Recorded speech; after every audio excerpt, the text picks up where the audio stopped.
Hello there, ladies and gentlemen. Despite having played Insurgency Source over 4 years, and now the Sandstorm beta for over 200 hours, it's become apparent to me that many people do not understand Firefight. Firefight is the competitive game mode that Insurgency offers, as well as the quickest game mode. It's a game mode that unfortunately most newcomers do not seem to comprehend or grasp, and although you can point a lot of fingers as to why that is the case, I decided to go ahead and make a guide explaining the mode.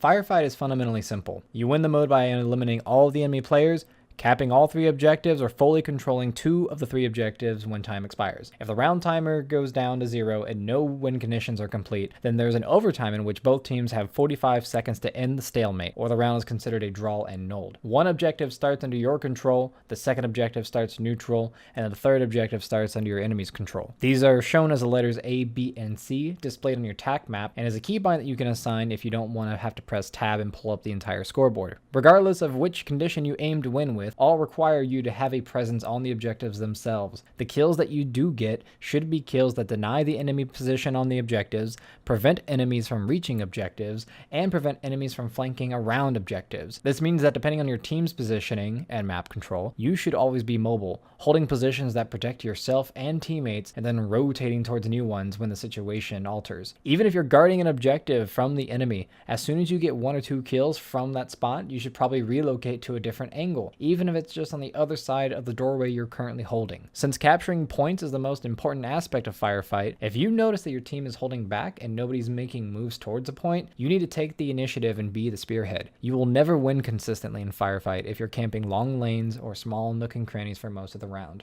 That being said, because spawns are limited in Firefight, sometimes it's best to play a little slower in your approach. When traversing sections of the map that are wide open, oftentimes you'll get caught by a random rifle that's holding a window or cliff and end up spectating your team as a dead person for the rest of the round. This is where map knowledge and experience come into play. For as you get destroyed by players who play those angles, you yourself will learn them and be challenged with options on how to avoid those angles or bypass them. For those of you who watch my streams, you know that I personally like to play really fast at the start of the round, utilizing my grenades to gain forward position towards the Bravo objective, and then slow down during the mid round. That way I can assess what's happening and make a game-winning play based on how many of my teammates are alive and what objectives are being contested by the enemy. This process is one that favors my shooting style and sense of timing, but isn't necessarily for everybody. Another great way that you can play is a solid zone defense, where you identify a highly trafficked sector of the map and shut down any enemies that try to cross it. As long as you don't linger and recognize the moment when you need to move your ass back to your home objective, you'll become a really dangerous defender for your team and slow down the enemy in their approach through that section of the map. Regardless of which way you choose to play,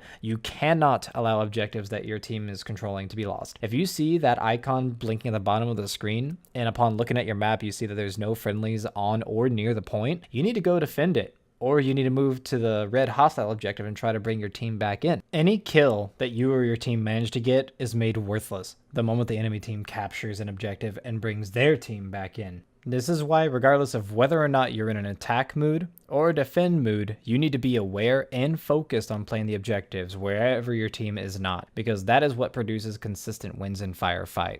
Awareness and mobility, but specifically focused on the objectives. There are tons of smaller, finer details regarding Firefight, like flank routes, pre-fires, pre-nades, smokes, and loadout metas that aren't fully developed yet due to the game still being patched and worked on. As you play the beta, however, you'll adapt to these balance changes and more importantly gain insight into the pacing of Firefight and how its unique mixture of TDM and domination create a tactical experience unlike anything offered by other FPS games. In the future, there is a possibility I may do some more elaborate guides regarding metas, maps, and their objectives, but until then, I hope that this brief overview will suffice and help educate those who previously were clueless about Firefight. As always, until you guys next see me, whether it's on Twitch or here, rest well, recharge, and enjoy peace of mind. I'll see you guys around.